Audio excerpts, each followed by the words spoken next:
The GDS Vorn floated silently through the darkness of space, its metallic hull reflecting the light of distant stars.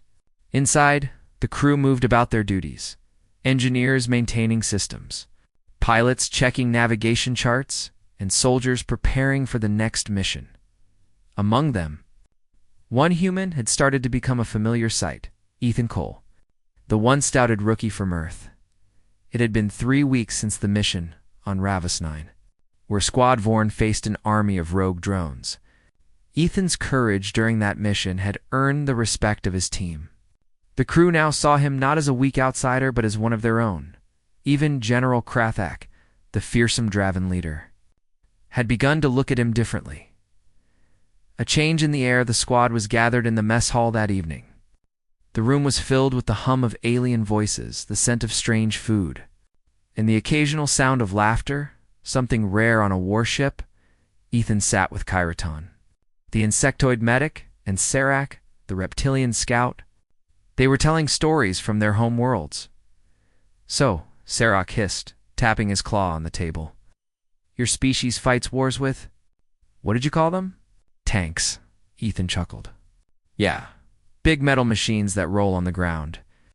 We didn't have plasma cannons or flight armor back then. Just steel and courage." Kyraton tilted her head curiously. "And you won battles that way?" "Sometimes," Ethan said with a small smile. "We lost many too, but we learned. Humans always learn." There was a pause. Then Sarak gave a low, amused growl. "You really are strange human. Most species stop fighting when they realize the cost. You keep fighting to grow stronger." Ethan shrugged. Maybe that's what makes us human. At another table, Krathok sat watching them silently. His golden eyes reflected the warm light of the room. Once, he would have considered such chatter a distraction. But now, as he observed the laughter and ease among his squad, he felt something unfamiliar. Pride. Ethan had changed the atmosphere of the entire team. Where there used to be cold silence and strict formality, there was now a sense of unity. Even Kradak, the apex predator, couldn't deny that. The new mission, the next day, the squad received new orders. A distress signal had been detected from Station Helion, a deep space research facility orbiting a dying star. The scientists there were working on energy crystals that could power entire fleets. But the last transmission was chaotic and filled with static. Command feared another AI attack. Similar to the one on Ravos 9, Squad Vorn was assigned to investigate. As the ship approached the station, its condition became clear. The once bright lights were dim. Pieces of debris floated nearby. Arthok stood at the control deck, his voice calm but firm.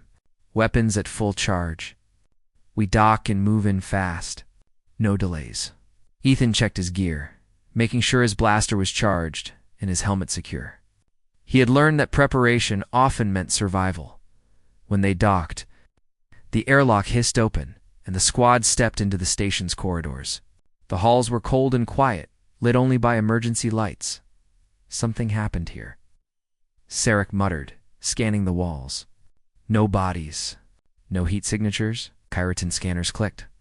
"I detect trace amounts of nanite activity. Machines were active here recently." Ethan frowned. "Maybe the same AI that attacked Ravus 9? Krathak's deep voice rumbled. "Stay sharp. This place feels wrong." The human plan. They moved through the station, passing laboratories filled with shattered equipment.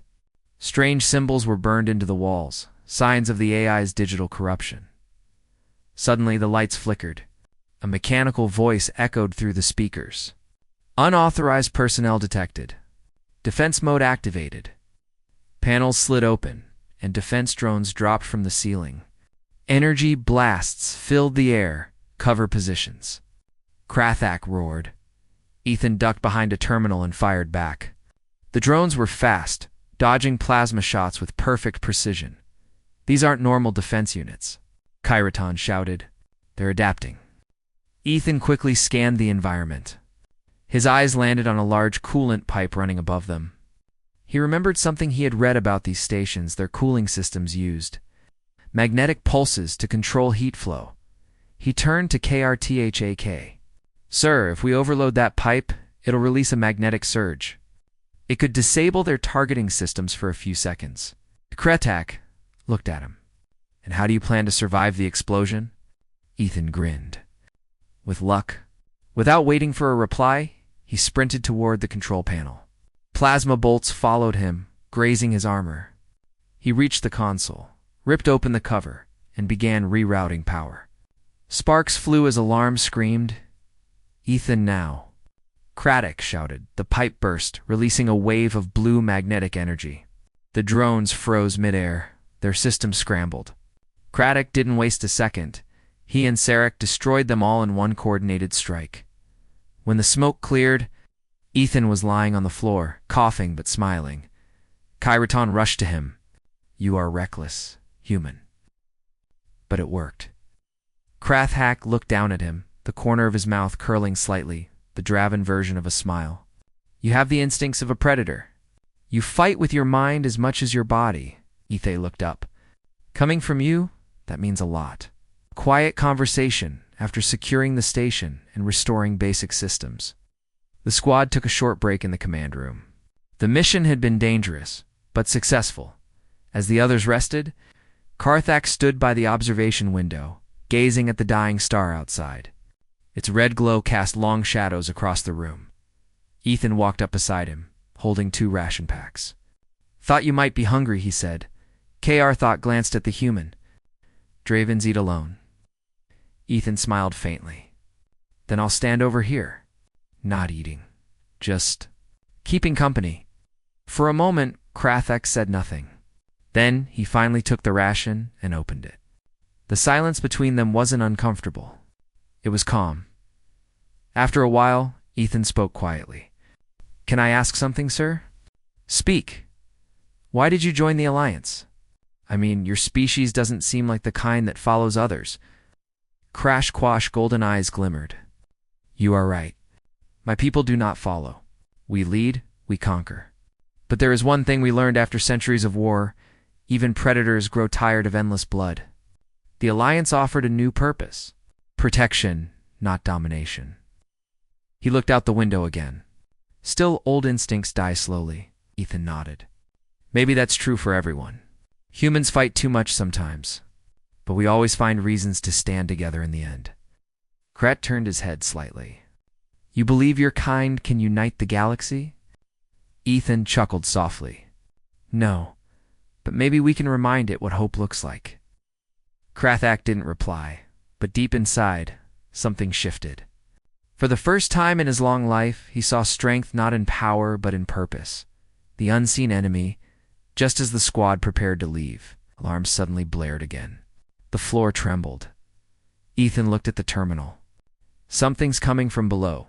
Big energy signature. Kretak barked, Positions?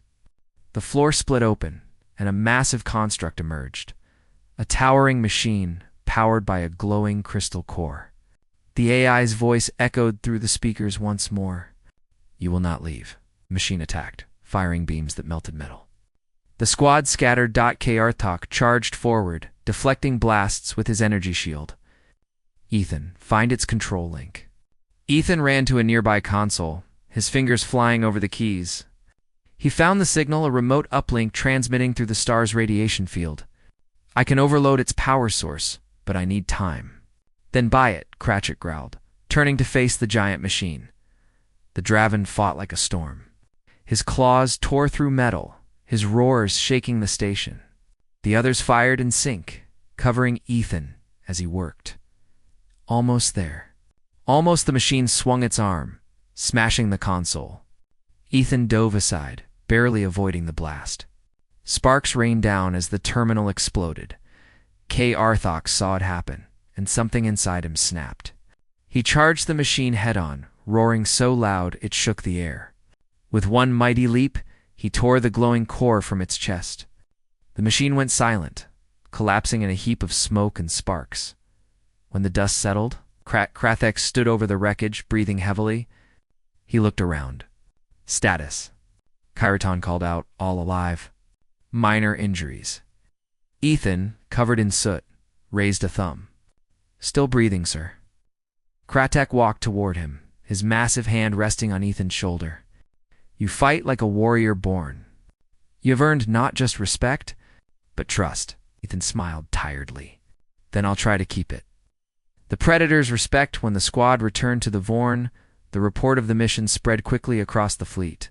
Word of a human and a Draven, working side by side, saving an entire station, became the talk of the Alliance. But for Ethan and Krathak, it wasn't about glory. It was about something much deeper, understanding. That night, Krathak stood outside Ethan's quarters. When the door opened, he spoke in a calm, respectful tone. "Ethan Cole of Earth," he said, "you have earned my respect. From this day forward, you are not a rookie. You are my equal in battle." Ethan's eyes widened. "That's an honor, sir?" Krathak nodded once. "You have shown the heart of a true warrior. The galaxy may call my kind predators, but today you made even a predator proud." From that day onward, the entire squad moved as one, stronger, faster, and closer than ever. The apex predator had found something he never expected among the stars, human worth following, and Ethan had found something even greater, a friend. The galaxy was vast, dark, and full of secrets. For Squad Vorn, it had just become more dangerous than ever. After their missions on Ravos 9 and Station Helion, reports arrived of a massive enemy fleet moving toward the Eclipse sector. Home to critical Alliance outposts, command was clear. The fleet was too large to face head-on. Retreat was advised, but retreat was never part of Squad Vorn's vocabulary, not while Ethan Cole was with them. The orders the GDS Vorn cut through the void at top speed. Alarms blared across the bridge as sensors registered dozens of ships emerging from hyperspace. Dark, angular vessels bristled with weapons, capable of destroying entire stations with ease. K. Arthak stood at the front, claws resting on the console, golden eyes glowing. "We are outnumbered," he said calmly, "but we will not run." Ethan, standing near the observation deck, clenched his fists. "Sir, we might not survive if we go in alone." Karthak turned to him, his expression unreadable. "And yet, if we leave, countless lives will be lost. A predator does not flee when others depend on him." Ethan swallowed hard. He could feel the weight of the moment pressing down. This was no training exercise. Lives were on the line, not just his squad, but the people of the Alliance. Finally, he said firmly, "Then we stand together. No retreat. Everyone fights." Krathak studied him for a long moment. Then, slowly, he nodded. "So be it, human. Lead us." The rest of the squad turned to him, shocked. Ethan hesitated, then straightened his posture. "We need a plan. If we move smart, we can divide their forces and create openings." The Planathon worked quickly at the tactical console, scanning enemy formations. His mind, trained by human ingenuity and experience with unpredictable strategies, calculated possibilities faster than the alien technology could predict. "We'll split into 3 units," he explained. "One will engage the main fleet to draw attention. The second will disable their command ship. The third US will use decoy signals to flank and disrupt their formations." Krathak growled in approval. "Clever, unorthodox, human." "Exactly," Ethan said with a small grin. "Sometimes the galaxy doesn't expect humans. That's our advantage." The squad quickly adopted the plan. Weapons were calibrated, shields reinforced, and decoy drones prepped. The tension in the ship was thick, but the team moved as one. For the first time, Ethan was not the rookie, he was the strategist.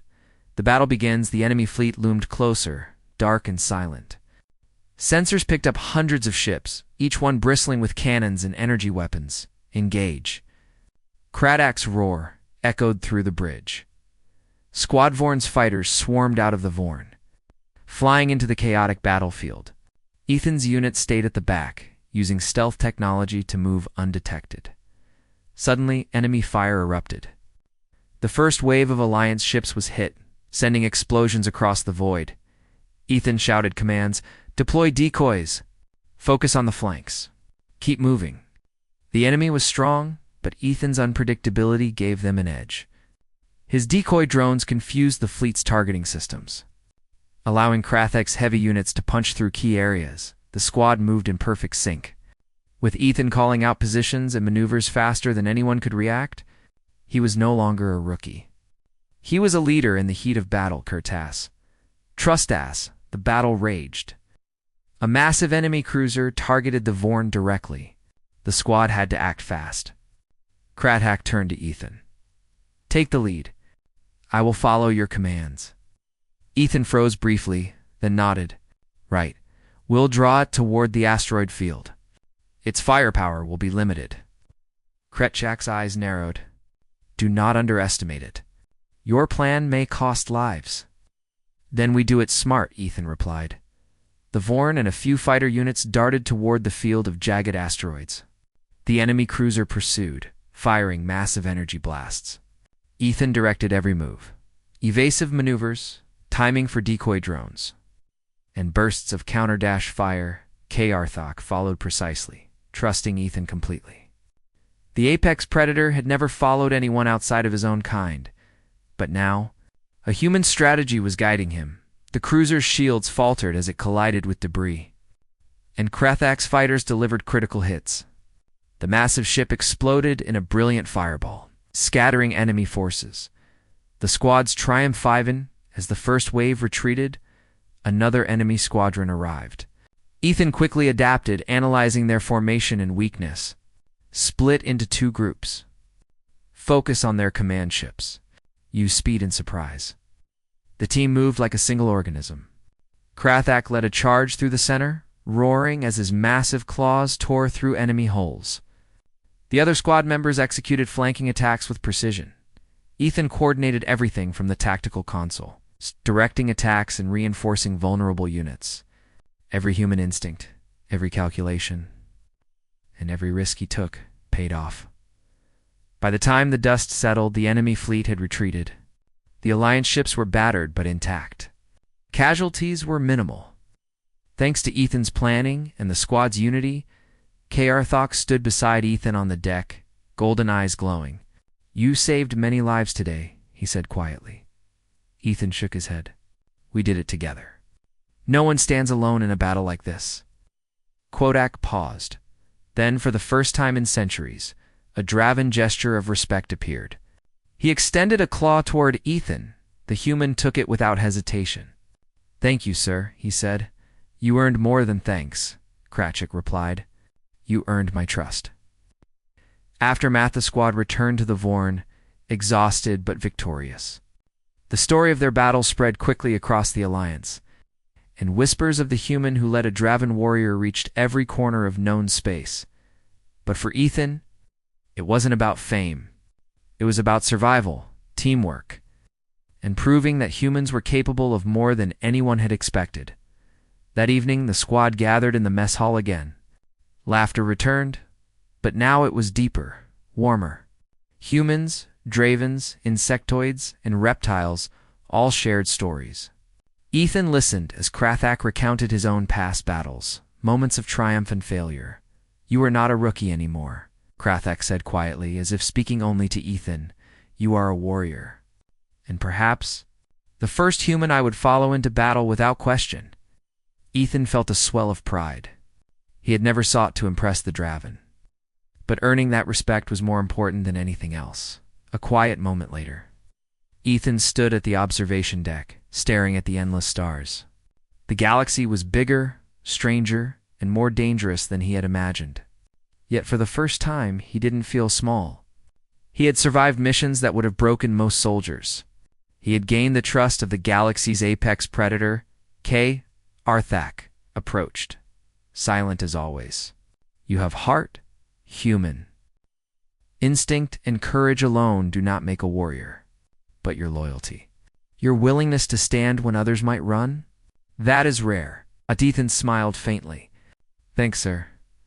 I just do what I think is right. Kratchik, eyes glimmered. And that is enough for me. Enough to follow you into the fires of war? The two stood together, predator and human, looking out over the void.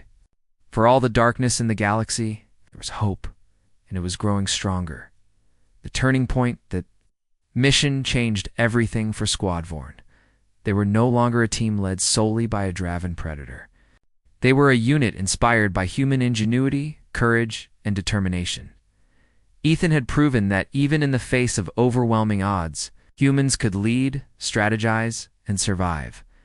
More importantly, he had shown that strength came in many forms, not just claws, scales, or firepower, but heart, cleverness, and the courage to take risks for others.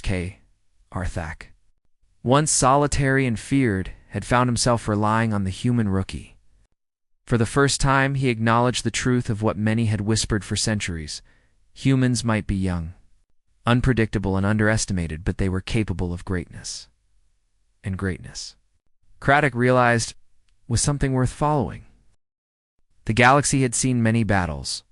It had seen victories, defeats, heroes, and legends. But nothing prepared the galaxy for what was about to happen aboard the GDS Vorn. Squad Vorn had returned from the battle in the Eclipse sector victorious.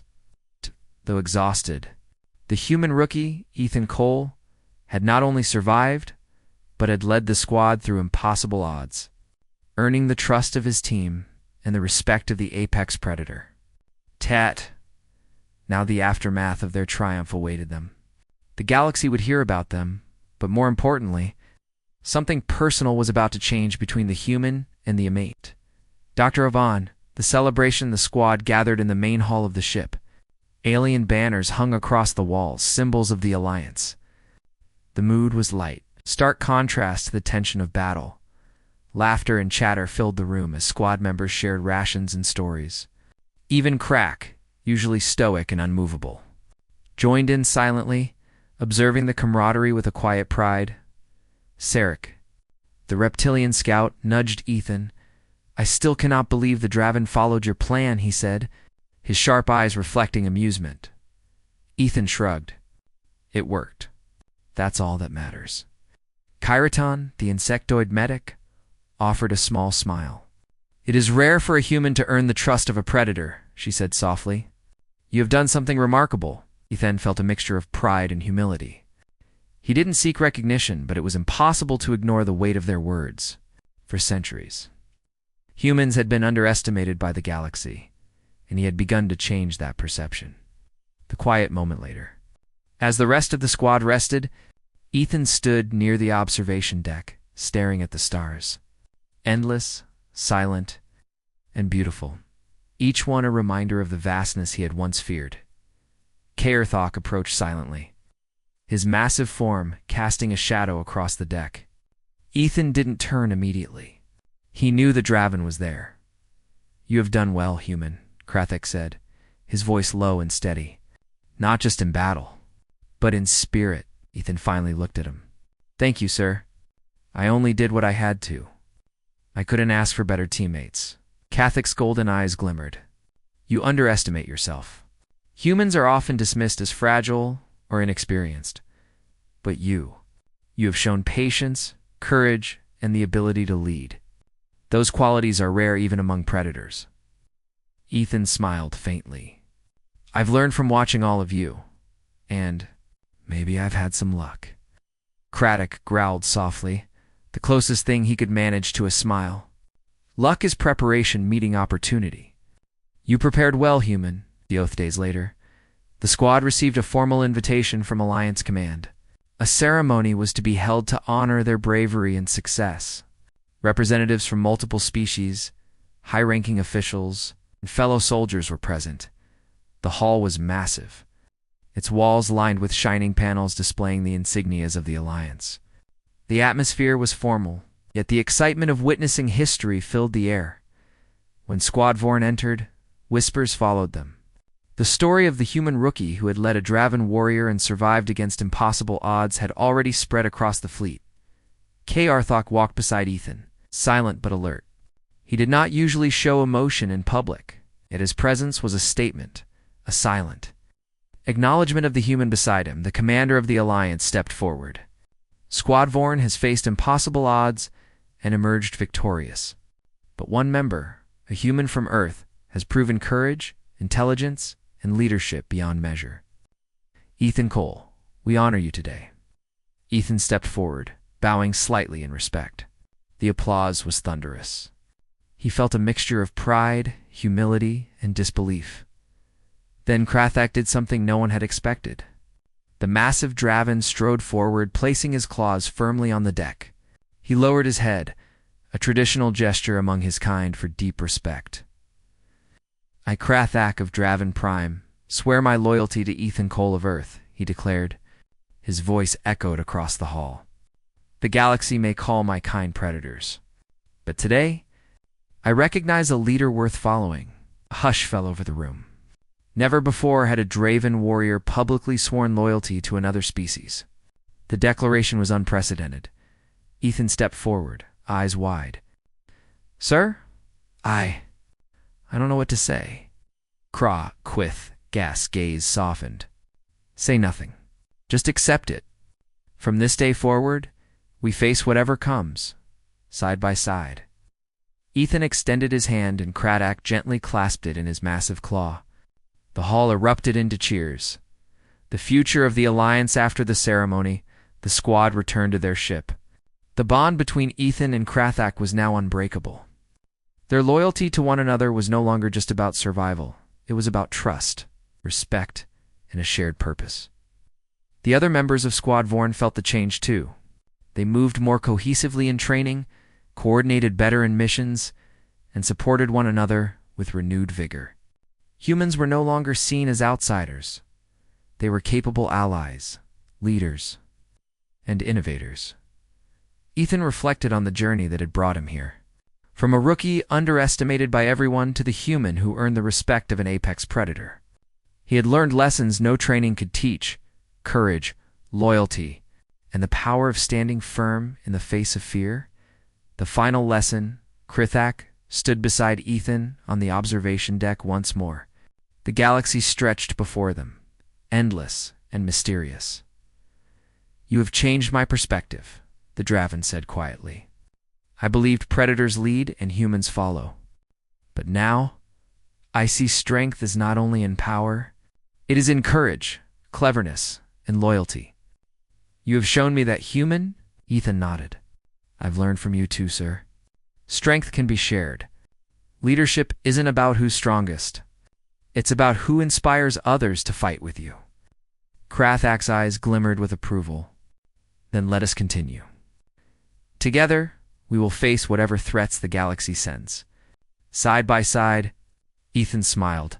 Side by side, for a long moment, the two stood in silence, watching the stars.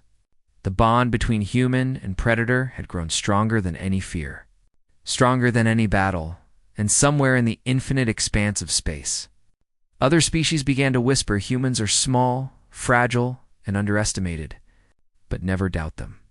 They inspire loyalty, even from the fiercest predators of the galaxy. The legacy begins from that day onward. Ethan Cole was no longer just a rookie. He was a symbol of courage, determination, and the human spirit. Krathak, once feared as an unapproachable apex predator, had learned to trust, respect, and even follow another being. Together, they became legends across the galaxy, a human and a predator, united by loyalty and courage, proving that even in a universe filled with fear and uncertainty, humans could shine brighter than the stars.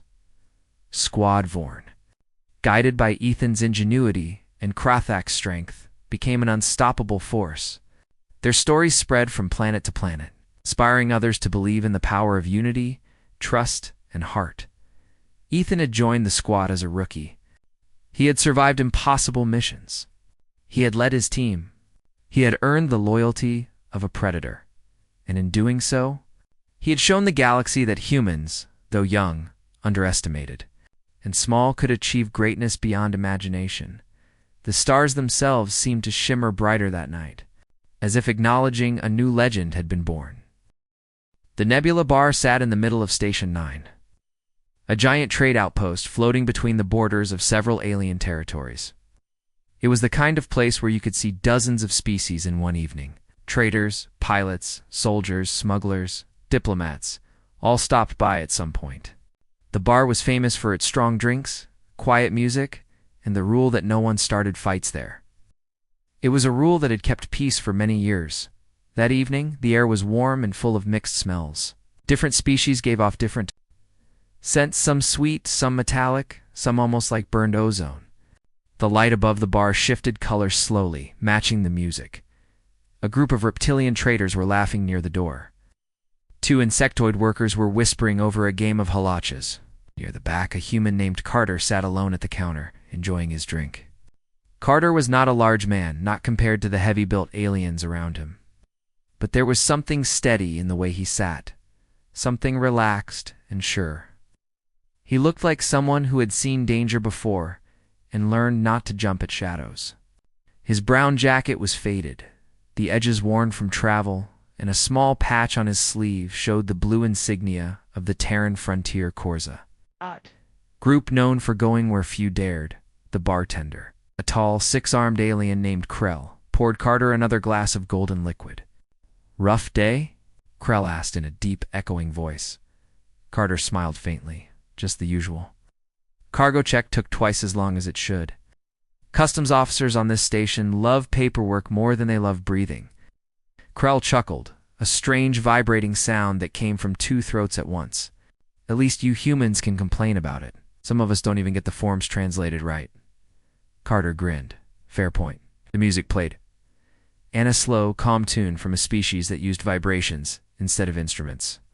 Everything was peaceful until the door opened. It wasn't the sound of the door itself that froze the bar. It was the silence that followed. The music stopped mid-note. The reptilian traders froze in place. The insectoid players turned pale blue. Even Krell stopped moving. Every eye turned toward the entrance. Standing there was something massive. The air around it seemed to tighten. Its shadows stretched across the floor like a dark wave. The figure stepped inside, ducking slightly beneath the doorway. Its skin was like plated armor, dark gray, almost black, with a faint shimmer like steel. Its eyes glowed faintly yellow. When it breathed, a low growl followed every exhale. A Ravkar. Every species in the galaxy knew the name. The Ravkar were not just predators, they were conquerors. Entire moons had fallen to their hunting clans. Their world was a place where only the strongest survived. They were said to hunt for sport, to test themselves against anything that moved. When one appeared on a neutral station, it was never a good sign. Conversations died instantly. Some aliens looked ready to run. Others stared in terror. Even the security drones along the wall went silent, scanning the creature but not daring to act. Only one person didn't move Carter. He leaned back on his stool, calm as ever, and took another sip of his drink. The Ravkar's head turned slowly, eyes scanning the bar. It could feel fear coming from every corner. The scent of fear was thick heartbeats rising, breathing quickening. But then its eyes found the one person who didn't show any sign of it, the human at the counter. Relaxed, smiling faintly. Amused, the Ravkar's tail twitched once. It began walking forward. Each step was heavy, shaking the floor slightly. Its clawed feet clicked against the metal panels. No one dared to speak. The closer it came, the stronger the tension grew. Glasses rattled. Small alien near the door fainted quietly. Carter didn't move, just swirled his drink and watched. When the Ravkar reached the counter, it stood over him like a mountain. Its voice was deep, layered like thunder through rock. "Do not know who I am?" it asked. Carter looked up, meeting its glowing eyes. "Sure," he said casually. "You're the one scaring everyone out of a good evening." The bar went even quieter. Silence could make sound. This was it. Krell froze completely. The Ravkar tilted its head, confused for a moment. No one ever spoke to them like that. "You mock me?" the Ravkar growled. "Not really," Carter said, setting down his glass. "I just don't scare easy." The Ravkar leaned closer. Its breath was hot, carrying a faint metallic scent. I could end you in a heartbeat." Carter smiled faintly. "Maybe, but then you'd have the station guards on you. You'd lose your ship. Your clan would call you a fool for picking a fight in a neutral zone. Doesn't sound worth it, does it?" For a moment, no one breathed. Then, to everyone's surprise, the Ravkar laughed a harsh, guttural sound. You think you understand what worth means to a Ravkar? I understand survival, Carter said. You live by hunting. I live by thinking. We're both predators in our own way. The Ravkar stared at him, studying this strange, soft-skinned creature that showed no fear. Its kind had fought humans before, long ago. They were smaller, weaker, slower, but they never gave up. They fought until they won, or until everything burned around them. The Ravkar had learned to respect that kind of madness. What are you called, human? The creature finally asked. Carter, he said simply. And you? The Ravkar's jaw flexed. I am Voronak of the 8th Hunt. Well, Voronak, Carter said. Welcome to the Nebula Bar. Drinks are on Krell if you promise not to eat anyone. Krell made a choking sound with his 2 throats. Human humor, he muttered under his breath. Voronak tilted his head again. A jest, he said. Of course, Carter replied. You don't look like a talker, but maybe you're not so bad once you sit down. Reasons even Voronak couldn't explain. He did sit. The stool creaked under his weight, but it held. The other aliens watched in disbelief as the most feared predator in known space sat beside a human, sharing the same bar counter. Krell, still unsure, poured another glass for Carter and hesitated before offering one to Voronak. The Ravkar sniffed it once, then drank the entire glass in one motion. He set it down carefully, eyes never leaving Carter. You are different, Voronak said quietly. Most creatures tremble when I arrive. Carter shrugged. Guess I've seen worse. Voronak's eyes narrowed slightly. Worse? There are few worse than me. Carter looked up at him with that same calm smile. You'd be surprised. Earth had creatures that hunted each other for fun. Somehow humans outlasted them all. That caught the Ravkar's interest. You speak of your homeworld, Carter said. A place full of things that tried to kill us. Cold, hunger, storms, beasts.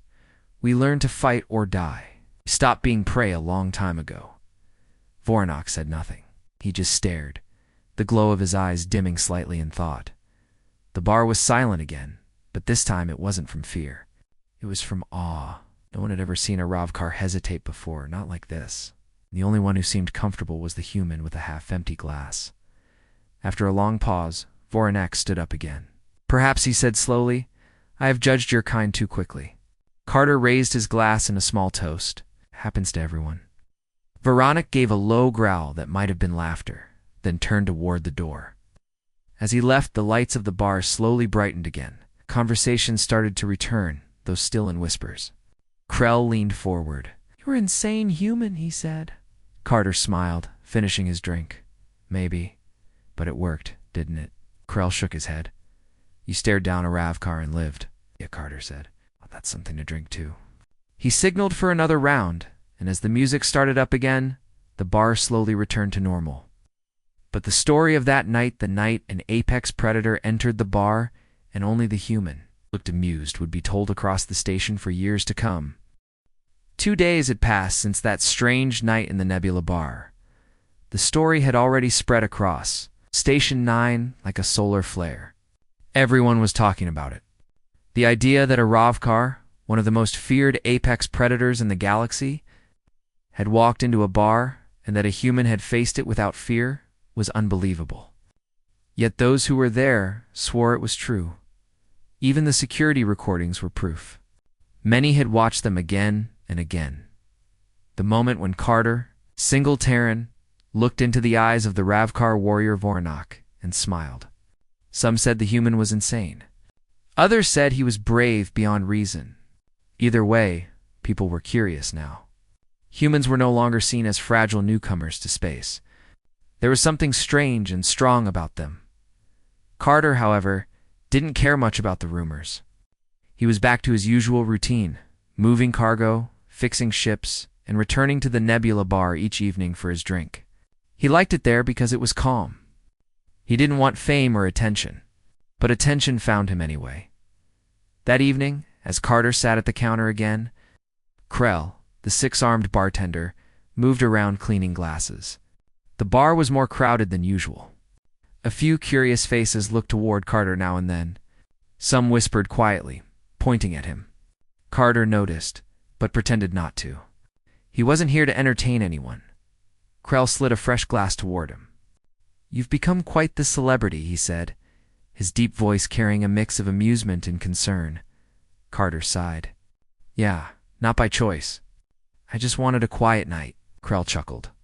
"You stared down a Ravkar human. Quiet nights may be over." Before Carter could answer, the door to the bar opened again. The same feeling from before washed over the room. A sudden drop in sound, a weight in the air. Everyone turned toward the entrance. It was Vornok. The Ravkar warrior stepped into the bar, the lights reflecting off his armored skin. His eyes scanned the room, glowing faintly. People moved out of his way instantly. He wasn't just large, he carried the energy of a predator. That knew it was feared. Carter looked up from his drink and sighed softly. "Of course," he murmured. "He's back." Vornok walked straight toward him, heavy footsteps echoing. The entire room tensed again, expecting trouble. Some aliens began edging toward the exits. Others hid behind tables. When Vornok reached the counter, he didn't speak right away. He looked at Carter in silence for a few seconds, his head slightly tilted. Like a hunter studying unfamiliar prey. "Human," he said finally, his deep voice rumbling through the room. "You did not run." Carter smiled slightly. "Didn't seem polite." Voronok's eyes narrowed. "You are strange creatures. When I returned to my ship, I thought of you. No fear, no challenge. Only calm." Carter took a sip of his drink. "Maybe I just know when not to panic." The Ravkar made a low growl that might have been amusement. "On my world, fear is the first lesson of life.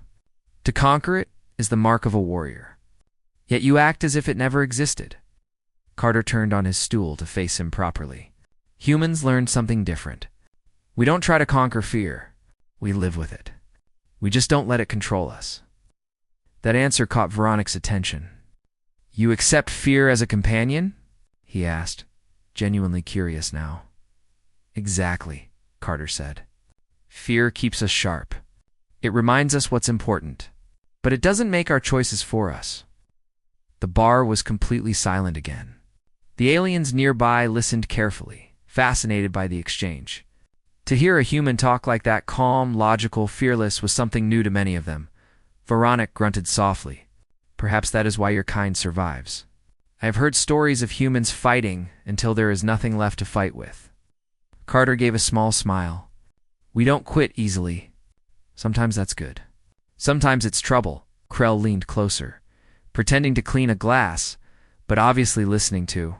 The entire bar hung on every word. Vornok placed one large, clawed hand on the counter. "I came back for a reason," he said. "You interest me. Your kind interests me. You do not flee from predators. You face them. I wish to understand this." Carter raised an eyebrow. "You came all the way back to study me?" "To test you," Vornok said simply. The words made the room go cold. "Test," Krell repeated carefully. "Perhaps not here." But Vornok ignored him. His glowing eyes were locked on the human. "You claim not to fear. I wish to see if it is truth or words." Carter sighed again, this time with mild irritation. "Look, I'm not trying to start a fight." Vornok's jaw flexed slightly. "I do not fight for anger. I fight to learn." Carter leaned back, his calm never breaking. "You want to test me? Fine, but not with blades. Let's talk instead." The Ravkar frowned. "Words are not tests." "Sure they are," Carter said. "If you want to know who someone really is, make them talk. Fighting just shows who's stronger. Talking shows who's smarter." That made Vornok pause. The idea was strange to him. On his world, tests of strength were the only truth. Yet this small, fragile-looking being spoke with a confidence that made even the Ravkar hesitate. "Very well," Vornok said after a long silence. "Then we talk." He pulled up a reinforced stool again and sat beside Carter. The sound of his armor scraping the metal floor echoed in the still bar. Everyone watched as the two began to speak. Carter leaned on the counter, relaxed as always. "Tell me something, Vornok. Why do Ravkar hunt? You don't do it for food, right?" Vornok's head turned slightly. "No, we hunt to prove strength. To survive, One must always grow stronger. The weak fall. The strong endure. Carter nodded slowly. Makes sense, in a way. But strength alone doesn't build anything. You can survive forever and still have nothing. Veronik studied him. And what do humans build?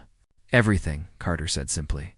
Shelters, machines, cities, families, hope. We build because surviving isn't enough. We want meaning. Voronok's claws tapped against the counter. Meaning is a fragile thing. Strength cannot be replaced by words. Maybe not, Carter said. But strength without reason is just noise. The universe already has enough of that. Krell nearly dropped a glass. The entire bar was dead quiet again. The Ravkar leaned closer, his eyes glowing faintly brighter. You speak boldly for a small creature. Carter shrugged. Someone has to. Then, surprisingly, Voronek laughed again, a deep, rumbling sound. You are either the bravest or the most foolish being I have met. Maybe both, Carter said with a grin. For the first time, there was no tension in the air. The Ravkar seemed almost ... relaxed. The room began to breathe again. A few aliens dared to whisper. Krell finally set the glass down and leaned forward cautiously. So, no fight tonight? He asked. VOR, single quotes, and a K shook his massive head. No fight. Only ... conversation. Carter raised his drink slightly. Now that's something I can drink too. They talked for hours after that. Voronik told stories of the Ravkar homeworld, the endless mountains, the wild storms, the great beasts they tamed for war. Carter shared stories of Earth, of oceans, deserts, and jungles full of danger. He spoke of wolves, lions, and ancient humans who learned to hunt them with nothing but sticks and courage. The two predators, one born of the wild, the other forged by struggle, found an odd kind of respect between them. When the night ended, Voronek stood up once more. You are not prey, human, he said. Perhaps you are something ... unexpected. Dark Carter smiled faintly. That's kind of our thing. Voronek nodded once, then turned and left the bar. The doors closed behind him, and the room exhaled as if a storm had passed. Krell leaned on the counter. You just made friends with a Ravkar, he said in disbelief. Do you know how rare that is? Carter finished his drink and stood up. Guess I'm lucky. As he walked toward the exit, the whispers began again. Some called him crazy. Some called him brave. But one thing was certain. The human who faced the predator, without fear, had now earned its respect, and on a station full of species that once saw humans as small and weak. That simple truth began to change everything.